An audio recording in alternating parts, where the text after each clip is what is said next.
C'est le fils de Dame Mama Cissé qui a eu l'honneur de recevoir les premières doses de la deuxième campagne de chimio-prévention du paludisme saisonnier.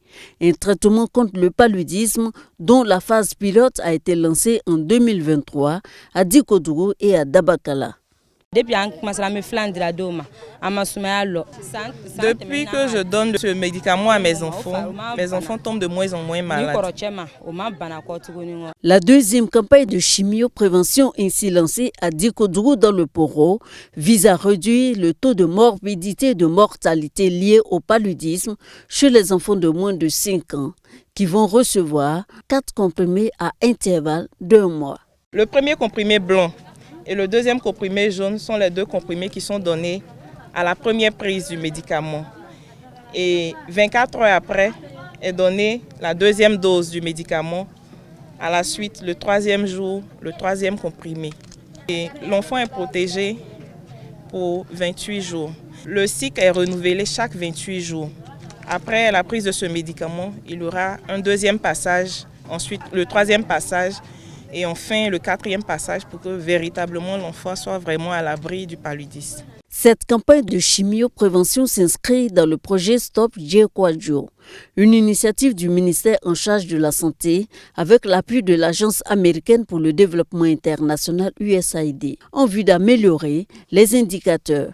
La première campagne de chimio-prévention du paludisme saisonnier a permis de réduire respectivement de 54 à 74% l'incidence du paludisme chez les enfants de moins de 5 ans dans les districts sanitaires de Dikodougou et de Dabakala. La première campagne de chimio-prévention du paludisme saisonnier dans le district sanitaire de Dikodougou et Dabakala a permis à 38 766 enfants de recevoir leur dose contre le paludisme.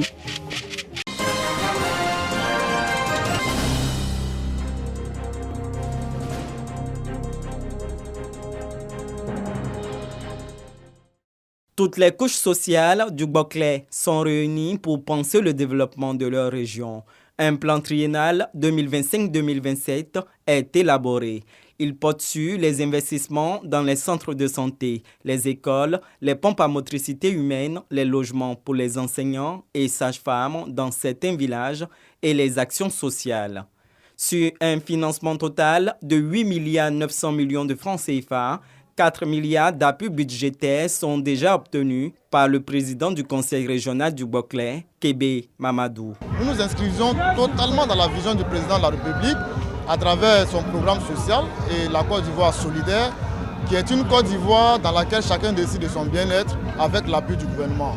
Et c'est ce que nous avons fait aujourd'hui. Nous avons exposé aux populations. Elles ont choisi leur projet et le gouvernement nous a donné les moyens. Nous allons exécuter ces projets pour qu'elles puissent en bénéficier. Une approche inclusive qui a permis aux jeunes, femmes, sociétés civiles et chefs communautaires d'apporter leur contribution sur le choix des projets à réaliser. Le plan triennal du président est ce que la population demande. Chacun a contribué, chaque village a dit je veux ça, je veux ça.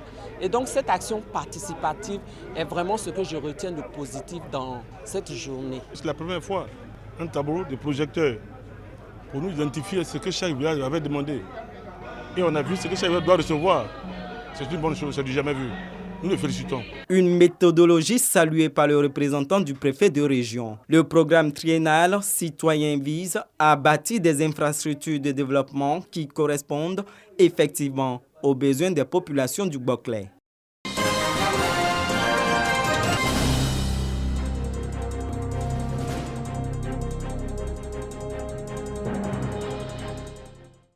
C'est au tour du film Ousmane Sow, Le soleil en face, que s'est ouvert le débat.